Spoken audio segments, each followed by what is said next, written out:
What's going on, guys? Welcome to our MLB playoff edition of our Showdown breakdown here at Fantasy Sports Insight.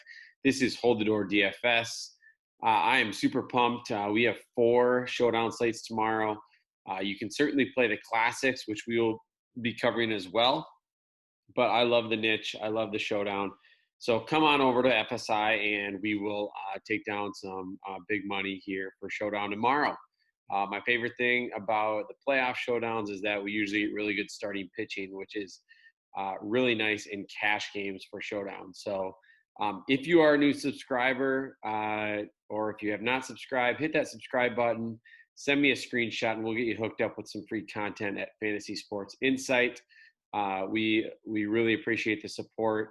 We're really trying to make this something long-term that's going to be free for everybody. So hit that like button, throw me a comment. Who's your favorite team to win the World Series? And then we can find some ways to get you some free content as well. So let's jump in. I am going to start with the odds page here from Bovada. Sorry, I thought I had it pulled up. My Twins do not have to play the Yankees, so that is a plus to start the day tomorrow. Greinke pitching for the Astros against Maeda and the Twins. Twins are a minus 170 favorite. It's just pretty amazing for me to see that the Twins are favored in a playoff game. They are 0 for their last 16 in playoff games. Local radio station just had asked what's more impressive, that the Twins are 0-16 in their last 16 playoff games, or that the Minnesota Vikings have never won a Super Bowl. I leaned on the side of 0-16 in the last 16 playoff games. It's pretty tough not to just accidentally win a game. But that's kind of been the luck, and most of those losses have been to the Yankees. So the Astros are definitely back healthy and started to hit the ball a lot better at the end of the season. Altuve still went like a month or so without an extra base hit, or 3 weeks or something. So I don't think it's the Astros of the old that had that little advantage before. So I do like the Twins here. In Showdown, we'll talk about both pitching, but I like the Twins. The next game we have is Lizardo, the rookie, against Giolito. The White Sox are a slight favorite here. Garrett Cole against Shane Bieber. Should be a super low-scoring game. If you haven't checked out our Monkey Knife Fight room, head over there tomorrow when the plays go to 3x. I'm really excited to hit some of those plays. And then we have Matt Shoemaker, who's going to likely be an opener tomorrow with Robbie Ray against Blake Snell. I really like the Rays quite a bit in that matchup. So let's get into our first game. Our first game is going to be the Twins and the Astros. And in cash games, I'm likely going to use both pitchers here. Really, which one I use at captain is not a big deal. I think I do prefer Maeda, but if it is a difference of getting to the next best player that I want, then I may consider Greinke. Some of my other favorite targets here, obviously, in GPPs, you can certainly go ahead and fade like Greinke and stack the Twins. I don't really mind that at all. In cash, I think I'm just playing both the pitching. Greinke's velocity has been down. He's still going to get some swinging strikeouts, but he's just not the Greinke of the old. So if I move down here just for some value that I really like in this matchup, I love Jorge Polanco at 5,800. I think that is an absolute steal. Likely will be hitting the top 3 of the lineup, maybe, So I like Michael Brantley's cheap. Max Kepler likely going to hit leadoff with the platoon split, 6,600. So Kepler, Polanco, which are my 2 favorite Twin hitters down at this range. Even Gurriel at 6K and Brantley at 6,400. Everybody in this range, you can get at least 3 of them likely here. And then the guys that we'll likely see that are almost mid-price that will be playable here will be Josh Reddick and potentially Jake Cave. So that's kind of where I would be building here. If you want a little bit more home run upside, you could go up to someone like Miguel Sano or even Eddie Rosario. But I'm not really going to be able to get into the top tier hitters here if I am playing both pitchers in this matchup. So that's the take on that game. Let's move on to the next game, Lizardo and Giolito. I think certainly you pay less to have Giolito in the captain than paying for Lizardo. I think Lizardo is actually fadeable here uh, in GPPs, but I think in cash you still go back to him. The White Sox offense is pretty potent, but again, in cash I would use Giolito as captain and then mix in Lizardo. And here you even get less cash to work with, so that's why I think Lizardo's price. I think he is overpriced, but I just don't know that there's that many great bats that we're really wanting to, pay up for Oakland against Giolito.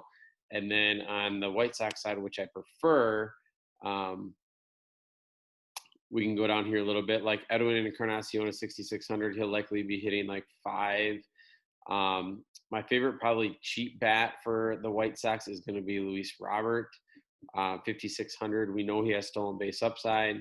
He was on just an absolute tear there for a while. Did come down back to earth a little bit as the season ended, but I do think even if he's hitting in the 7-hole, 6-hole, depending on where they put him, I really like his upside of stealing a couple bases, and he has power. If you go down cheaper, we'll just have to kind of see who makes the lineup, maybe Tony Kemp or Mazzara. But overall, I think you can start with guys like Robbie Grossman and Luis Robert with both pitchers, and then fill in the gaps from there. All right, our next game is going to be, I think Bovada was showing that this game was actually going to be last, but I thought this was the second or the third game. Toronto and Tampa Bay. This game I actually like quite a bit from the Showdown standpoint. I'll likely use Blake Snell in the captain role. I think Shoemaker is way overpriced if he's going to be just an opener. And then that obviously works against Robbie Ray at 11-8 as the potential long reliever. I think actually I prefer Ray over Shoemaker, because I think if Shoemaker might get an inning, maybe 2. If it goes bad at all, he's going to be taken out. And Robbie Ray definitely has the stamina and the arm strength to throw, 80 to 100 pitches. So I think we could see Robbie Ray pitch 5 innings here, actually. So I think he's more playable than Shoemaker, but I don't think both of them are either of them are necessary in cash. Moving down here, just kind of look at some of the cheaper value that I really like here. Likely we're going to see, if we see some Robbie Ray and Renfroe gets in the lineup, he does really well against lefties. Kiermaier, I don't love against the lefty with Robbie Ray, but if he is hitting 7, he might get, a few at bats. I like him. Yoshi is pretty nicely priced at 6,200. You could also look for Toronto. I like Gurriel Jr. I think he's too cheap. I don't know how to pronounce his last name. I think it's Arozarena. He's been hitting in the 1 or 2 hole. He would be elite value at 6,400 if he gets that spot tomorrow. So look to fill in with those guys. I think this slate you're really deciding if you're going to use Robbie Ray and kind of what that's going to look like. I don't think that they just have a definitive answer like, hey, Robbie Ray is going to start in the 3rd inning. But I would think that Shoemaker, at max is going to go maybe 3 innings and then look to get to Robbie Ray.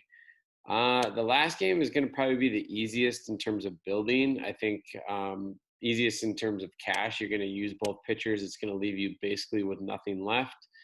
And then you go down and see who makes the lineup, and you're likely just plugging in to fit anybody that makes the lineup, whether it's DeShields or Luplow. Likely Perez will be in. So there's some guys down here, but what I do like for some potential value is someone like Aaron Hicks, who's likely going to be hitting in the 3 hole at 5,600. I think you can easily find a way to get him in. And even if you wanted to reach for someone like Carlos Santana, that's still 2 guys that are going to be pretty valuable up in the order. And then you can just fill in probably with like Perez and whoever else fits. But that's kind of the approach that I would take. Between Cole and Bieber, I don't really have a strong take. I think Cole is going to be facing a weaker lineup. So I do like that. I think Shane Bieber has been a lot more consistent this year, but he is going to face a pretty loaded Yankees lineup that doesn't really have any standout injuries that I'm seeing here. So you're going to see LeMahieu, Judge, Voit, Torres, Stanton. Even Stanton priced at 7,600, I think, is a really nice home run upside flyer, just at his price. So even Gary Sanchez we still have. So again, I prefer Cole at captain over Bieber for the slight savings, but I don't think that that's something that you should, hang your whole construction on, because if they both score 20 to 25, then the difference between them are probably a couple points. So that's kind of my take. Again, if you are interested in learning more about niche sports and maybe even like just checking out how I attack a lot of these niche sports, because I think there's just a huge edge for profit. Again, you're getting away from most of the field, finding ways to find guys who are just casually playing these slates, when I think there's actually a lot of thought that goes into these builds. So feel free to reach out to me on Twitter, hit up our Discord channel. We have a ton of free channels as well. If you're looking for some free content and you're a new subscriber, take a screenshot of that and send it to me in Twitter, and we will get you hooked up at Fantasy Sports Insight. So I am pumped to watch my Twins tomorrow and the first day of MLB playoffs. All right, catch you later.